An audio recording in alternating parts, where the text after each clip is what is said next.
Oke teman-teman, di depan kita ada sebuah motor Yamaha Mio karburator yang akan kita servis di bagian CVT-nya ya. Di sini keluhannya itu adalah kampas gandanya itu sudah habis ya.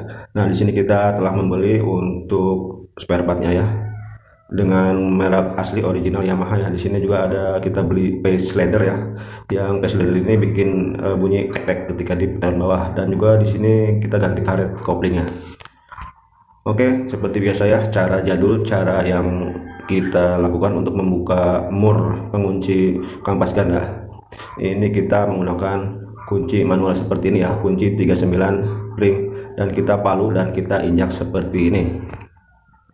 Cara ini sudah dilakukan secara turun-temurun ya. Kita belum punya impact, belum punya kunci shock yang bisa lebih soft untuk membuka, tetapi di sini kita tidak mengurangi dari hasil pengerjaannya ya.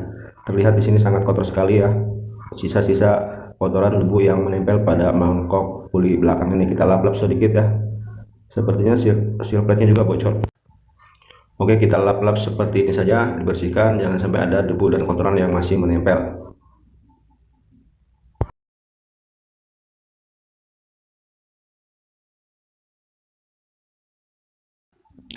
Oke, kemudian kita akan melepas kanvas ganda yang lamanya ya. Kita akan menggantinya seperti apa. Dan cara ini sama dengan yang dilakukan di motor matic yang lainnya ya.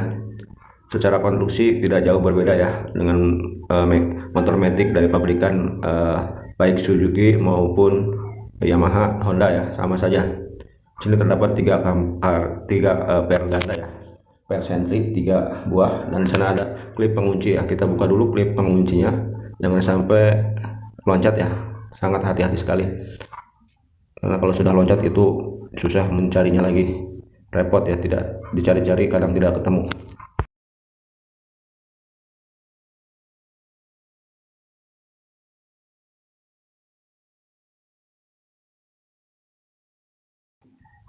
Oke, setelah per terlepas, kita akan melepaskan untuk bagian kanvas gandanya. Nah, di sini kita lihat ya, ke oblakan, periksa ya oblak atau tidak untuk bagian kanvas gandanya. Jika oblak maka itu akan diganti dengan rumahnya ya.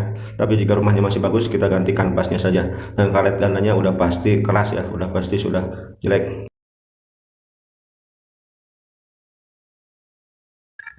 Oke, kita beri sedikit oli ya agar tidak terlalu seret ya untuk bagian rumah kampas gandanya.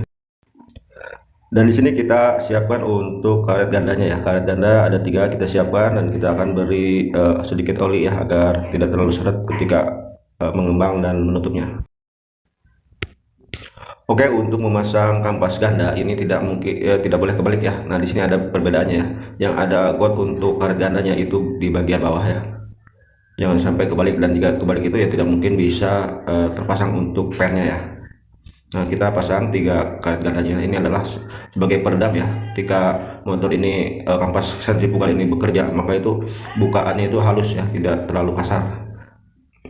Diredam oleh 3 per sentri dan 3 karet gandanya ya. Nah, di sini kita olesi saja sedikit pelumas ya agar pergerakannya itu lebih halus. Pasang seperti ini ya, rapatkan. Kita bisa memasang untuk pernya terlebih dahulu bisa ya, untuk snap ringnya terlebih dahulu juga bisa ya. Jangan sampai kebalik untuk pemasangan pernya. Di sini ada yang panjang dan yang pendek ya. Jadi yang pendeknya itu ke arah di bagian kampas gandanya ya. Nah, kita menggunakan obeng snap ring ya, seperti ini saja teman-teman. Untuk semua motor matic ya, semua kampas ganda itu sama pemasangannya ya.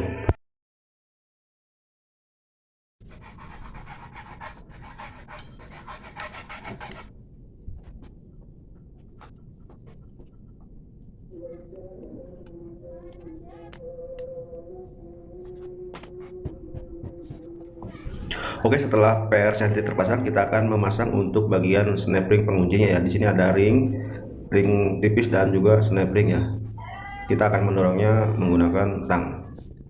Nah, jangan sampai terbalik ya. Di sini ada sisi kasar dan sisi tajam dan sisi halus.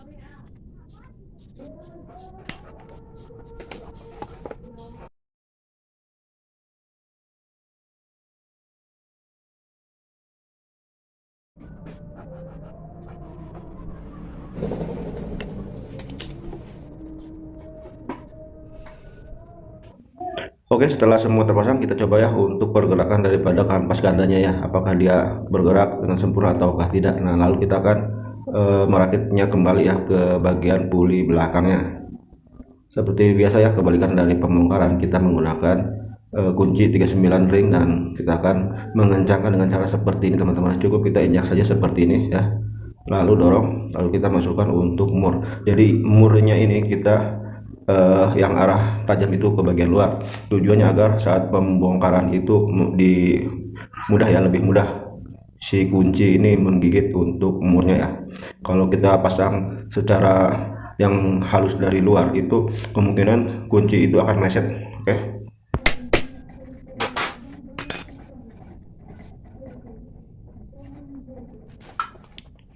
Kemudian kita beri grease CVT untuk bagian lahar bambunya, lahar puli belakang ini yang sering mengakibatkan bunyi kasar seperti ngorok ketika motor hidup ya.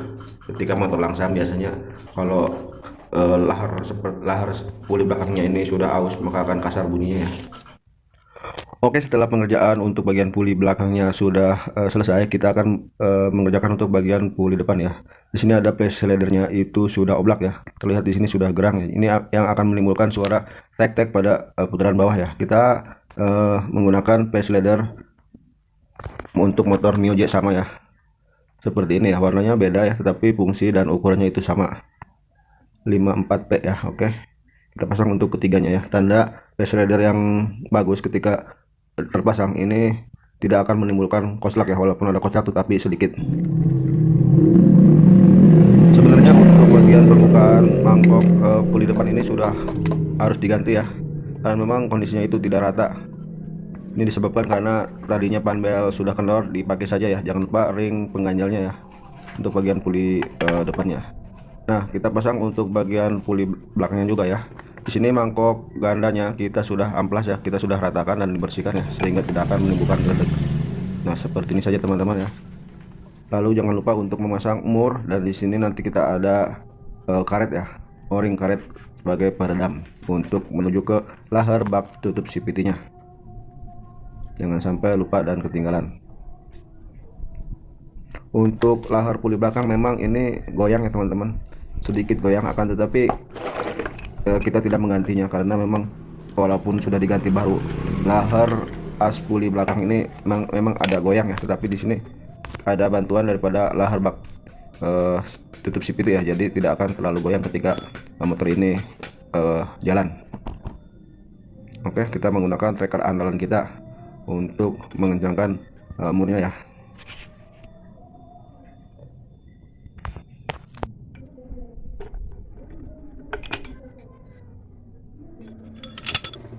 Oke, kemudian kita siapkan untuk bagian panbelnya ya. Di sini ada tanda panah mengarah ke depan ya. Kita memasang untuk di bagian dari belakang dulu ya. Kita tarik untuk puli belakangnya sehingga ini kendor ya teman-teman. Si panbelnya itu akan kendor.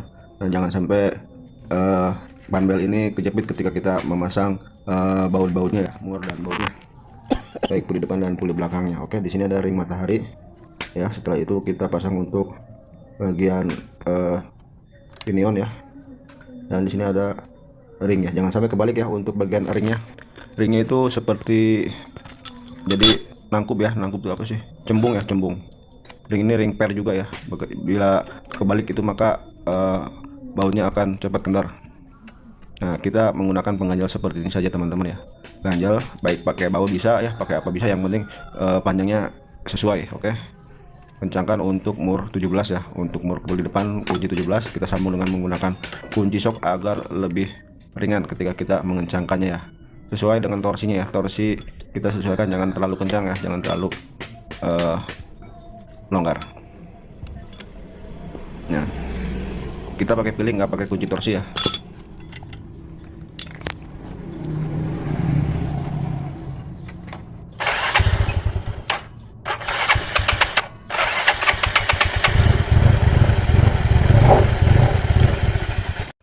Oke, mungkin itu saja sharing saya kali ini ya. Semoga bermanfaat. Jangan lupa support dan dukungannya untuk channel ini. Semoga selalu memberikan manfaat dan manfaat. Wassalamualaikum warahmatullahi wabarakatuh.